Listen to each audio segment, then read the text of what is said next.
Vamos a entrar ahora ya sin más dilación a las incompatibilidades que efectivamente pueden caer o recaer sobre Munuera Montero, porque dice Icelandic, una cuenta de Twitter que todos conocéis muy bien, la empresa Munuera Montero no solo constituye un conflicto de intereses, constituye una ilegalidad. Os cito textualmente lo que dice el contrato que firman los árbitros con la RFF. Cláusula 15ª. El trabajador trabajará en exclusiva para la RFF, comprometiéndose a no desempeñar o realizar durante la vigencia del presente contrato otras actividades de carácter profesional distintas a las realizadas por la RFF. Por cierto, dejadme que meta aquí una cuña. ¿Por qué creéis que la mayoría de los árbitros invertían en pisos u otros negocios? ¿Por qué? Porque eso es una inversión, no tienen que desempeñarse como trabajadores en las mismas, más allá de gestionar su patrimonio, ¿vale? Como administradores, y eso no es incompatible. Pero bueno, continúa. Para que quede más claro aún, la misma cláusula establece que ambas partes convienen que la retribución fija pactada en la estipulación quinta de este contrato ya está contemplada e incluida a todos los efectos la compensación económica suficiente por esta obligación de exclusividad. El entrecomillado es textual. La retribución pactada en los contratos es cercana a los 140.000 por el año, más cerca de 25.000 año por la cesión de los derechos de imagen, más dietas por los partidos y viajes. El incumplimiento de las obligaciones establecidas será constitutivo de una transgresión de la buena fe contractual y de una falta laboral muy grave, estando facultada la RFF para adoptar las medidas disciplinarias que resulten oportunas, incluido el despido. Es urgente que la RFF y Munuera den explicaciones. Bueno, pues la verdad es que es un post bastante trabajado, donde viene una información que, como digo, a menos que se nos escape algún detalle, rollo sí que pueden hacer esto o lo otro, labores de, por ejemplo, un funcionario sí que puede hacer labores educativas, por ejemplo, dar cursos o clases en una universidad sí que lo puede hacer, ¿vale? Otra cosa es trabajar, por ejemplo, como vigilante de seguridad privada, siendo funcionario, siendo policía, eso no se puede, ¿vale? Entonces, bueno, pues a lo mejor hay alguna especificidad que le permite, pero yo sinceramente, según lo pone aquí, desde luego la movida es bastante grande, y sobre todo es peor y más grave, y paso a la siguiente, cuando efectivamente nos hemos enterado que el Atlético de Madrid era ni más ni menos que otro de los clientes de Munuera Montero, y lógicamente esto ya huele fatal, porque el Atlético de Madrid ha sido probablemente el más beligerante, uno de los equipos más beligerantes contra el Real Madrid en todo lo que atañe a temas arbitrales, y que además resulta bastante paradójico que encima ahora estén metidos en este asunto. Como veis, efectivamente estaban de alguna manera la empresa Talentus, que era o es la empresa de Munuera Montero, ofrecían ofertas o publicaban ofertas para trabajar con el Atlético de Madrid como creador de contenidos, técnico de sostenibilidad, técnico en protocolo y relaciones institucionales, y otra serie de servicios que el Atlético de Madrid podría haber requerido precisamente a la empresa de Munuera Montero para buscar perfiles de este tipo que pudieran trabajar en el equipo rojiblanco. Entonces, a partir de ahí dices tú, hostia, date que efectivamente el Atlético de Madrid le hubiera terminado pagando, por ejemplo, si efectivamente Munuera Montero ofrecía sus servicios, el Atlético de Madrid seguramente pagaría, pues entiendo,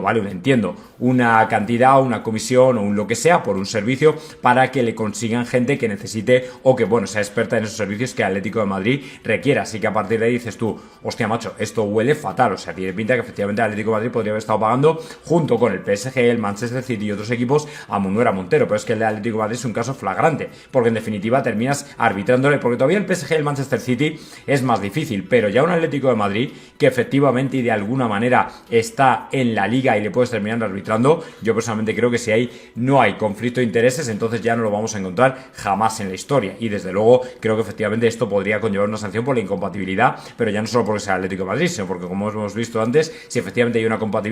incompatibilidad y se ha demostrado y se prueba, la falta es grave, y como falta grave o muy grave podría conllevar desde luego la suspensión y expulsión inmediata de Munuera Montero del arbitraje, con lo cual desde luego no es cosa de poco. Y luego me quiero detener en unas palabras de López Nieto, que para los que no lo sepáis, López Nieto era árbitro en mi época, más o menos en los 90, ¿vale? Ahora es presidente de Unicaja, que por cierto ayer fue campeón de Copa, y ha dicho literalmente sin pelos en la lengua que el sistema hay que reformarlo de arriba a abajo, ¿vale? No vale para nada cambiar nombres, se debe cambiar el sistema y sacarlo de la federación, o sea, más claro, agua. Si efectivamente había un árbitro que efectivamente pitó en los años de Negreira, o que coincidió con Negreira, también me parece que era López Nieto, que también estaba, no por Negreira, me refiero que coincidió en la etapa de Negreira, porque López Nieto es de los años 90, si no recuerdo mal, junto con Díaz Vega, junto con Mejía Dávila, Ramos Marcos es un poco anterior, pero vamos, que son todos más o menos de una época que conocen bien. Dice, lo controla y lo tutela gente que no lo conoce. O sea que en definitiva, si un exárbitro como él,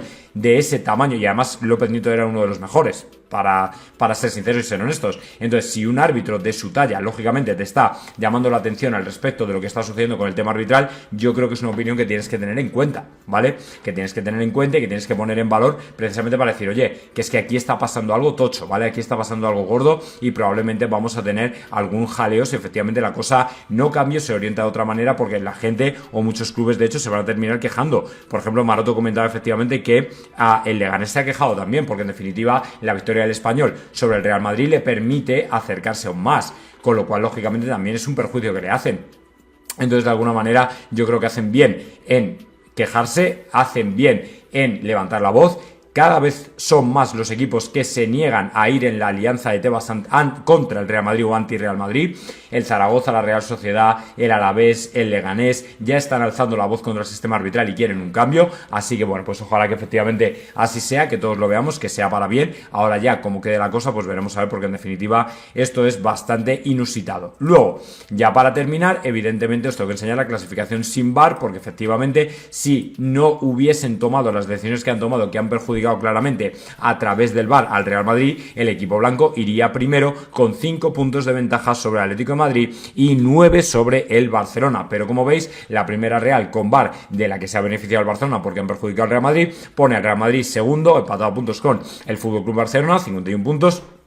Mientras que por el contrario le sacamos uno al Atlético de Madrid, pero es que además en la primera sin VAR desde luego hubiéramos sido líderes y además, como veis, de lejos y con mucha diferencia con respecto al Barcelona, que por ejemplo caería 2 puestos y además tendría 3 puntos menos. El Atlético de Madrid por su parte tendría 2 puntos más. Lo que queda claro es que al Real Madrid le han esquilmado 5 puntos que lógicamente le hubieran permitido, como digo, mantener el liderazgo sin ningún problema y que además siguiera pues manteniendo la cabeza de la clasificación. Pero como veis, no ha sido así y como os he comentado en el vídeo esta mañana, o sea, para mí lo que queda muy claro es que en el Real Madrid o dentro del Real Madrid hay una sensación, hay unas vibraciones, por así decirlo, de que está todo prácticamente hecho, está todo preparado, está todo conjugado para que el FC Barcelona se lleve esta liga y el Real Madrid prácticamente no pueda hacer nada o no tenga desde luego margen de maniobra. Y siento deciros que para mí es una pena